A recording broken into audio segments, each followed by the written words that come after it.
স্বাগত টি-20 বিশ্বকাপ নিয়ে ৭১-এর বিশেষ আয়োজন ক্রিকেট কার্নিভালে। আপনাদের সাথে আছি পার্থ বণিক। বিশ্বকাপের আগে নানা প্রশ্ন, নানা শঙ্কা। বাংলাদেশ বিশ্বকাপে ভালো করতে পারবে তো? কয়টা ম্যাচ জিতবে নাকি একটাও না? নেপালি কি একমাত্র চান্স? এসব শঙ্কাকে টাইগাররা তাদের প্রথম ম্যাচে ভালো মতোই দূর করে এবার স্বপ্ন আরও বাড়িয়েছে। সুপার 8-এ যাবার মিশনে বাংলাদেশের সামনে এবার সাউথ আফ্রিকা। কি অবস্থায় আছে সাকিব, লিটনরা? কোথায় বাংলাদেশের প্লাস পয়েন্ট, কোথায় ডিসঅ্যাডভান্টেজ? সবকিছু নেই আজকের আমাদের আয়োজন।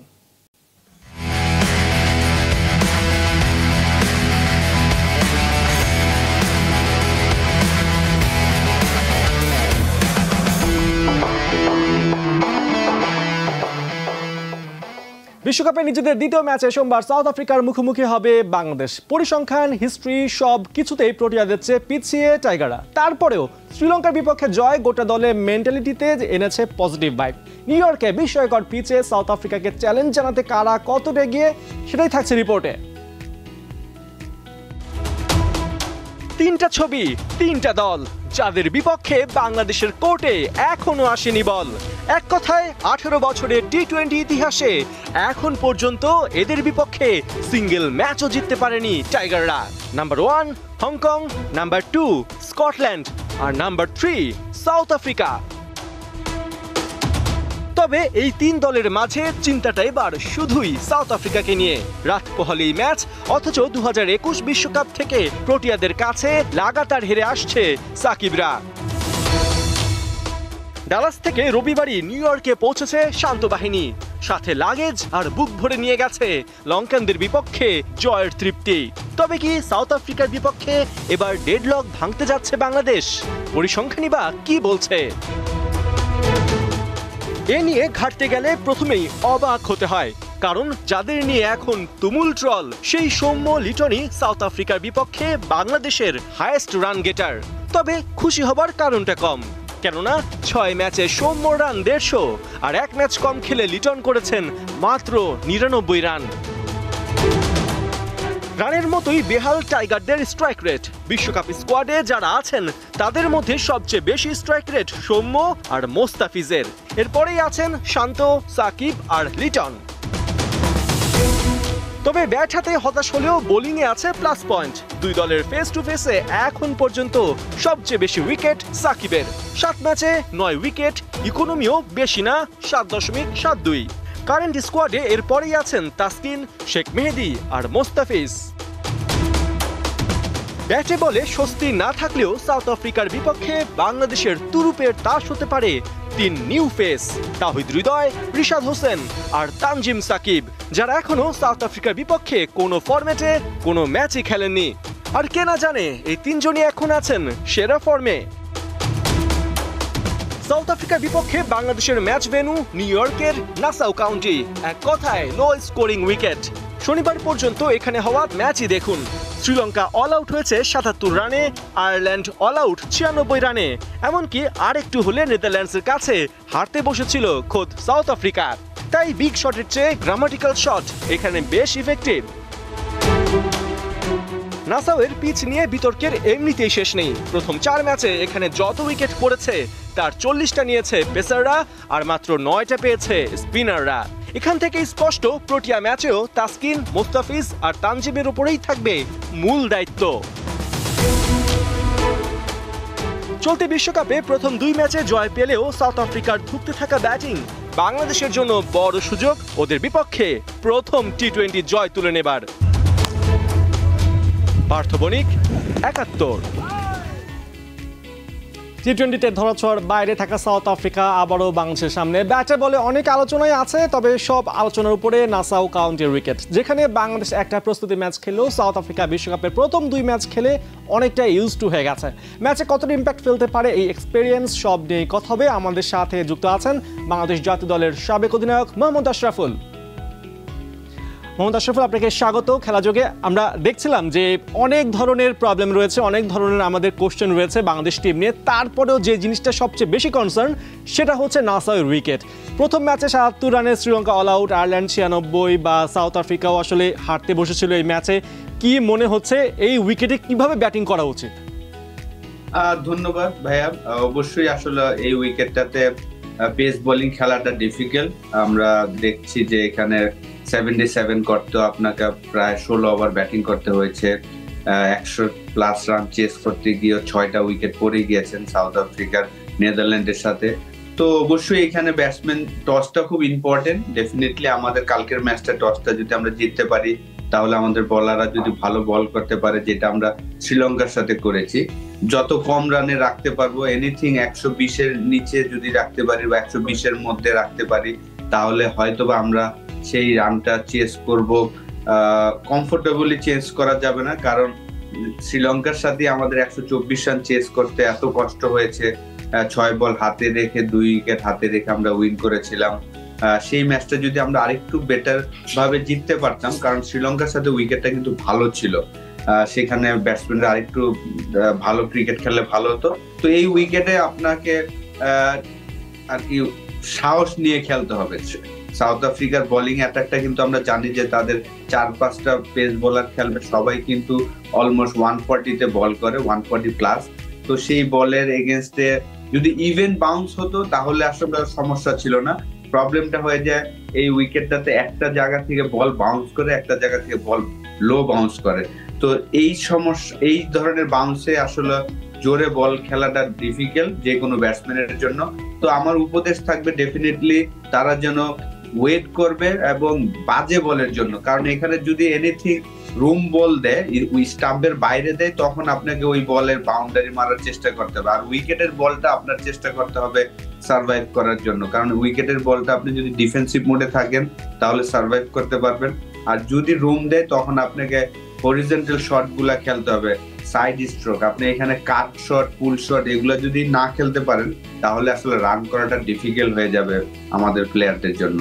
টি-20তে আমরা সবসময় চাই যে 4 ছক্কা হোক, অনেক রান জেনারেট হোক, কিন্তু এই জায়গাটিতে কিন্তু আমরা সেই এক্সপেকটেশনটা করতে পারছি না আপনার কথা অনুযায়ী। তো সেক্ষেত্রে আমাদের টপ অর্ডার যেহেতু এখন ছন্দে নেই, আমাদের তানজিদ তামিম রয়েছেন, লিটন দাস রয়েছেন, সৌম্য সরকার রয়েছেন। যেহেতু লিটন একটা গুড নক পেয়েছেন শ্রীলঙ্কার ম্যাচে, তিনি 36 রান করেছেন 38 বলে, এই জায়গাটিতে বাংলাদেশের টপ অর্ডার কতটা আসলে কনফিডেন্স পেল বা কি ধরনের পজিটিভ ভাইব নিয়ে তারা মাঠে নামতে পারে? দেখেন, আসলে শ্রীলঙ্কার সাথে লিটনের যে রানটা করেছেন, এটা আমি মনে করি যে সিচুয়েশন ডিমান্ড যেটা করেছেন সেইভাবেই সে ব্যাটিং করেছে। কোনো তাড়াহুড়ার প্রয়োজন ছিল না, যেহেতু তারা 124 রানে অল আউট হয়ে গিয়েছেন, আমাদের 124 চেস করছিলাম। শুরুতে 2টা উইকেট পড়ে গিয়েছিল, সেই জায়গায় লিটন তার এক্সপিরিয়েন্স দিয়ে ব্যাটিং করেছেন, কারণ অনেক দিন ধরে সে রানও করছিল, একটা প্রেসার তো ছিলই।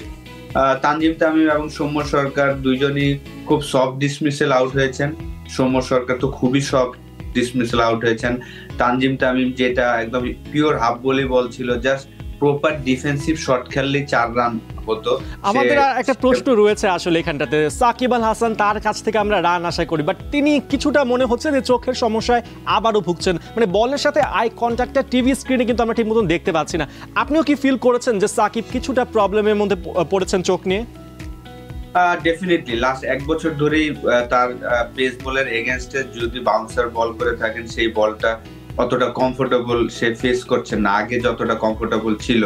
এশিয়া কাপ থেকে শুরু হয়েছে, আমি মনে করি যে পাতিরানার বলে একটা সে কাট করতে গিয়েছিলেন, সেই বলটা তার গ্লাভসে লেগে কিপার ব্রিলিয়ান্ট একটা ক্যাচ নিয়েছিল। তখন থেকে বোঝা যাচ্ছিল যে তার চোখের যে একটা সমস্যা আমরা শুনছি, সেই জিনিসটা আমার কাছে মনে হচ্ছে। যদিও লাস্ট ম্যাচে আমার কাছে মনে হয় যে তার স্টান্স বলেন, হেড পজিশন অনেকটা নর্মাল ছিল, কিন্তু তার আগে যদি আমরা খেয়াল করে থাকি যে অবশ্যই তার যে একটা চোখের ভিশনে একটা সমস্যা, তার স্টান্স বলেন, দাঁড়ানো বলেন, হেড পজিশন সবকিছুতে একটু ফানি লাগতো। তো কাল লাস্ট ম্যাচে আমার কাছে মনে হয়েছে যে না, প্রপার আগের সাকিব আল হাসান যেভাবে সে দাঁড়াতেন, হেড পজিশনটা যেমন থাকা উচিত সেরকম ছিল, কিন্তু পেস বলে ডেফিনেটলি স্ট্রাগল করছেন। আমরা যদি দেখি যে আগের মতন কিন্তু অতটা কমফোর্টেবল সে খেলছেন না পেস বলে। আশা করছি যে খুব দ্রুত ব্যাক করবেন। আপনার কাছে আরো প্রশ্ন আছে, আপনি আমাদের সাথে থাকুন, কিছু পরিসংখ্যান আমরা দেখে আসি। শুনছিলাম নাসা উইকেট নিয়ে মোহাম্মদ আশরাফুলের বিশ্লেষণ। তবে এই পর্যায়ে আরও অনেক ধরনের কথা আছে যেগুলোতে আমরা দেখতে পারি যে কারা এই ম্যাচে ইম্প্যাক্ট ফেলতে পারেন। প্রথমেই রয়েছেন এই জায়গাটিতে তাওহিদ হৃদয়, বাংলাদেশের মিডল অর্ডারের নিউ সেনসেশন। আমরা দেখতে পাচ্ছি যে 20 ম্যাচ খেলেছেন, রান করেছেন 494, গড় 30, উপরে রয়েছে স্ট্রাইক রেট 135.34। তাওহিদ হৃদয় আসলে যেভাবে তিনি যুক্তরাষ্ট্রে তার জার্নিটা শুরু করেছেন, প্রথম টি-20তে যুক্তরাষ্ট্রের বিপক্ষে একটা 58 রানের ইনিংস ছিল এবং প্রথম বিশ্বকাপের ম্যাচে তিনি 20 বলে 40 রানের ইনিংস খেলে আসলে কিন্তু বাংলাদেশকে ম্যাচ জেতানোর যে মোমেন্টাম, সেই মোমেন্টাম তিনি এনে দিয়েছিলেন। ঠিক পাশাপাশি আমরা দেখতে পাচ্ছি যে লিটন দাস তিনি অলরেডি স্ক্রিনে চলে এসেছেন। লিটন দাসের যদি কথা বলতে হয় যে 83 ম্যাচ, রান 1840, গড় 23-এর উপরে এবং স্ট্রাইক রেট 127.24। লিটন বলেছিলেন যে গড় 25 কিন্তু খুব খারাপ না, কিন্তু সেই 25 থেকে এখন নিচে নেমে গেছে। তারপরে লিটন দাস যে ম্যাচটা খেলেছেন শ্রীলঙ্কার সাথে 38 বল 36 রানের ইনিংস, তাকে সেই ইনিংসটা তাকে আসলে যে একটা ভালো আত্মবিশ্বাস জুগিয়েছে। ম্যাচের পরে আমরা সেটা দেখতে পেয়েছি, তিনি ভক্তদের সাথে হাত মিলিয়েছেন। ঠিক পরেই যেটা রয়েছে মুস্তাফিজুর রহমান, বাংলাদেশের পেস সবচেয়ে বলা যায় পেস মায়াস্ত্র, তিনি 97 ম্যাচ খেলেছেন, উইকেট 123 এবং একই সাথে গড় 21.17, ইকোনমি 7.51। মুস্তাফিজুর রহমান, মুস্তাফিজ আসবেন ফিরবেন কিনা এই বিষয়ে অনেক প্রশ্ন ছিল, বাট মুস্তাফিজ আইপিএল থেকে আসার পরে একদমই চেঞ্জ হয়ে গেছেন। যুক্তরাষ্ট্র সিরিজে 10টা উইকেট নিয়েছিলেন এবং এই যে শ্রীলঙ্কার ম্যাচ যেটা হয়ে গেল সেখানে তিনি 3টা উইকেট নিয়ে কিন্তু বাংলাদেশকে দারুণ একটা ফাইটিং স্টার্ট করে দিয়েছিলেন।